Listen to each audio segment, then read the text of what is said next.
ప్రకాశం జిల్లా కనిగిరిలో విద్యుత్ శాఖ మంత్రి గొట్టిపాటి రవికుమార్ పర్యటించారు. రిలయన్స్ సిబిజీ ప్లాంట్ శంకుస్థాపన ఏర్పాట్లను మంత్రి గొట్టిపాటి, ఎమ్మెల్యేలు ఉగ్ర నరసింహారెడ్డి, అశోక్ రెడ్డి పరిశీలించారు.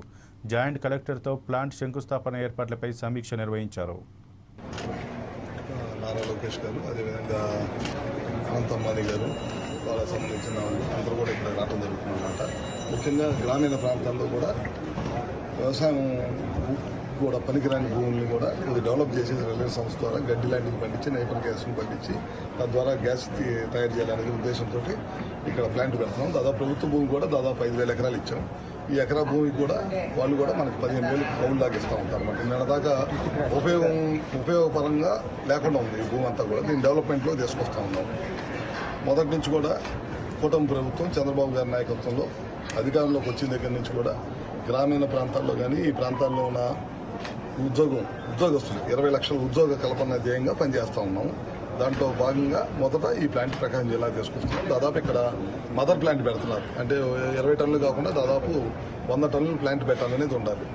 దాని ద్వారా మామూలుగా 20 టన్నుల ప్లాంట్కి 250 మంది డైరెక్ట్గా కానీ ఇండైరెక్ట్గా కానీ ఒక 500 మంది పనిచేస్తామని చెప్పి అనుకున్నాము. వాళ్ళు చెప్పిన దాని ప్రకారం లెక్కల ప్రకారం దాదాపు ఇక్కడ కనుక 100 టన్నులు కనుక పెడితే కనుక చాలా ఎక్కువ మందికి ఉపాధి కలిగింది. దాంతోపాటు రైతులకు కూడా కౌలు రావటం కానీ, కౌలుకి ఇచ్చుకుంటా అంటే కౌలుకి ఇచ్చుకోవటం కానీ 30 రోజుల మీద, లేదనుకుంటే కనుక వాళ్ళే పండించి గ్రాసం తీసుకొచ్చి ఈ ప్రాంతంలో ప్లాంట్కి ఇవ్వటం కానీ రకరకాల మోడల్స్ పనిచేస్తూ ఉంటారు వీళ్ళందరూ.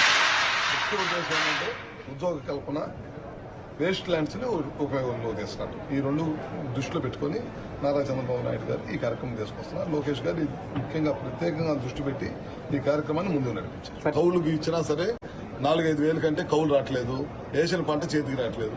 అట్లాంటి ప్రాంతంలో ల్యాండ్స్ అన్ని డెవలప్ చేసేసి వాళ్ళ సహాయ సహకారాలు కూడా తీసుకొని ల్యాండ్స్ డెవలప్ చేసి గడ్డిని పండించి ఆ గడ్డి ద్వారా మనం చేస్తూ ఉన్నాం. అర్థమైందా? ప్రభుత్వ భూమి కానీ ప్రైవేట్ ల్యాండ్కి కానీ మనం వాళ్ళ దగ్గర కౌలు తీసుకుంటున్నాం. దానికి ఒక సిస్టమ్ డెవలప్ చేసుకున్నాం. మన ల్యాండ్కి డబ్బులు వస్తుంది, చుట్టుపక్కల ఉపాధి వచ్చేసి. సార్, ఈ ప్రాజెక్ట్కి ఎన్ని ఎకరాలు కేటాయించారు? దాదాపు ఇప్పుడు 4,900 ఎకరాల పైన కేటాయించాం ఈ ప్రాంతానికి. రాబోయే రోజుల్లో ఇక్కడ గిద్దలూరు, కనిగిరి, మార్కాపురం, దరిచి, లేకపోతే కొంత కొండేపి, నేను మంత్రి గారు వచ్చి కొండేపిలో కూడా పెట్టించండి, మా రైతులు కూడా ముందుకు వస్తున్నారు అన్నట్టు. ఇట్లాంటివన్నీ ఫస్ట్ ఒక ప్లాంట్ పెట్టి చూసిన